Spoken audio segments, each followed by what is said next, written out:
ఎవరెవరంటే మరి మనవలు కలిసి కథ సెలవుపెట్టారు.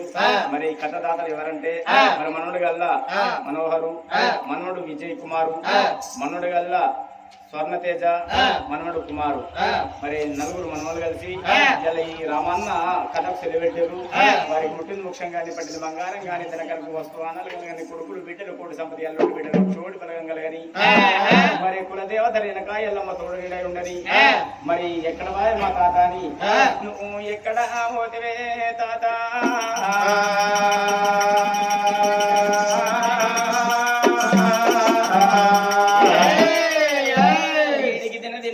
తాతయ్యో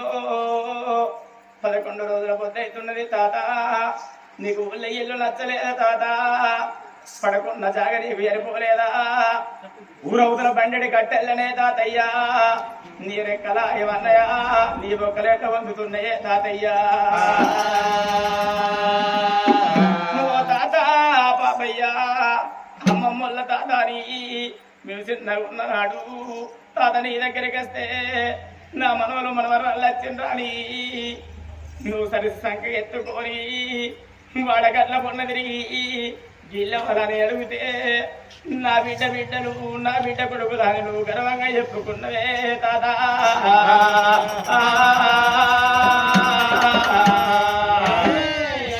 నువ్వు కాలిరిగి పన్నా నువ్వు కట్టించుకొని నేనెత్తి పోసుకున్నావు తాత, తాత నువ్వు చెయ్యి పన్నా తాత మిమ్మల్ని మీరు ఆదుకుందు తాత,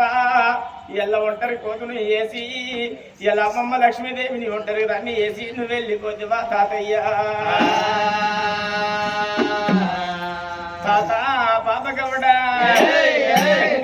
ఓ శివలింగా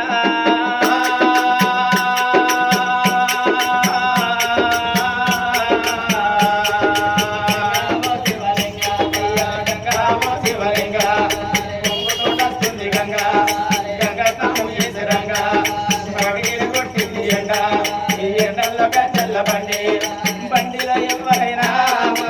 తాత పాప గౌడు వెళ్ళిపోగా యొక్క మనమలైనా మనమడు మనోహరు, మనమడు విజయ్ కుమార్, మనమడు స్వర్ణతేజ,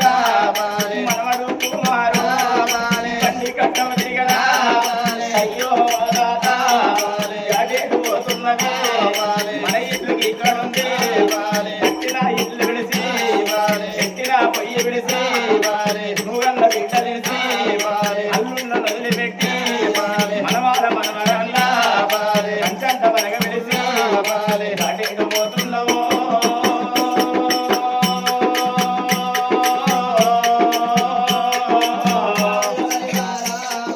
అయ్యో మనవరా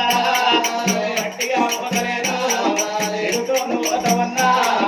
ఎదుటో నువ్వు పోతవన్నా మరింటి కుండతోటి ఆరింటి బట్టతోటి అడగట్టి పాడగట్టి ఆడల్ల వంట పెట్టి నలుగురు ఎత్తుకొంగ 10 మంది మొత్తుకొంగ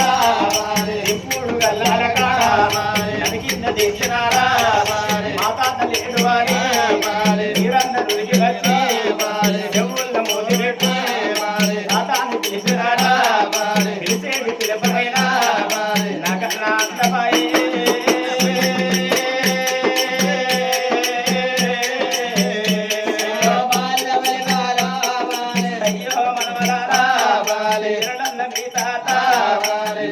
యాది కట్టే ఎత్తరామాసనాడు ఎత్తరామాసనాడు నా పేరు మీద దానం చేస్తే నాకు బాకి మనవరాలా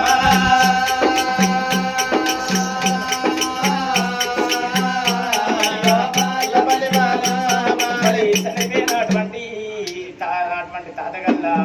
బొమ్మ బాబ గౌడుకు ఒక్కొక్క మెట్టు శివుని పాదాల కడ మన చోట నిజమనోయి